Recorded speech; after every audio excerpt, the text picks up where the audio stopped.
생후 18개월 된 아기가 손가락이 거의 다 잘릴 정도로 크게 다쳤는데 10곳 넘는 병원이 받아줄 수 없다면서 수용을 거부하는 일이 벌어졌습니다. 대부분 수술할 의사가 없다는 이유였습니다. 최현수 기자입니다. 지난 16일 서울 면목동의 한 아파트 단지에서 119 신고가 접수됐습니다. 18개월 아기가 철제 간판에 부딪혔는데 손가락 2개가 거의 잘려나갈 정도로 다쳤다는 내용이었습니다. 아이의 무게를 이기지 못해가지고 그 철제 간판이 쓰러지면서 아이가 손가락이 이제 껴서 뇌간성 절단이 된 거죠. 5분 만에 도착한 구급대는 병원을 찾았지만 계속 거절당했습니다. 전화를 돌리는데 그때부터 1시간을 그냥 저희는 그 동네에서 벗어나지를 못했어요. 서울대병원, 아산병원, 한양대병원 등 대형 병원도 받아주지 않았습니다. 의료 파업으로 수술할 의사가 없다는 이유가 대부분이었습니다. 구급상황관리센터에도 그 병원 수배 좀 해달라고 찾아달라고 요청을 해서 했는데도 구급상황관리에서도 힘들다고 하셔서 10곳이 넘게 전화를 돌리며 1시간 반이 지나서야 서울 송파구의 한 병원을 겨우 찾았습니다.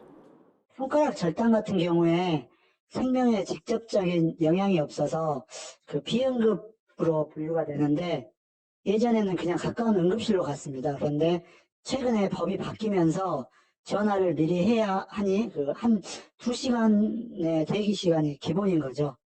의대 정원 증원 논의가 평행선을 달리면서 이런 응급실 뺑뺑이는 언제든 또 생길 수 있습니다. JTBC 최윤수입니다. 지난해 3월 대구에서 당시 17살인 A양이 4층 건물에서 떨어지는 사고가 일어났습니다. 구급대원이 찾아간 대구 파티마 병원은 응급의학 전공의가 중증도를 제대로 분리하지 않고 다른 병원으로 옮기라고 했습니다. 두 번째로 간 경북대병원은 의사가 환자도 보지 않은 채 권역 외상센터로 가라고 했고 대구 가톨릭대병원은 의료진이 없다며 수용을 거부했습니다. 다른 병원들도 수용을 거부하자 다시 대구 가톨릭대 병원으로 전화했지만 또 거절당했습니다. A양은 다른 병원으로 옮겨지다 심정지가 와 대구 가톨릭대 병원으로 다시 갔지만 처치를 받다 결국 숨졌습니다. 복지부는 대구 가톨릭대 병원 등 4곳에 시정명령과 6개월 보조금 지급 중단 처분을 내렸고 파티마 병원과 경북대 병원은 중증도 분류 의무도 위반해 과징금이 추가됐습니다. 대구 가톨릭대를 운영하는 선목학원은 시정명령과 보조금 중단을 취소하라는 소송을 냈지만 법원은 정부 손을 들어줬습니다. 재판부는 응급 환자로 보이는 사람에 대한 기초적인 1차 진료조차 하지 않았다며 응급실에 시설과 인력 여력이 있는데 수용을 거부해 환자가 숨졌기 때문에 비난 가능성이 크다고 지적했습니다.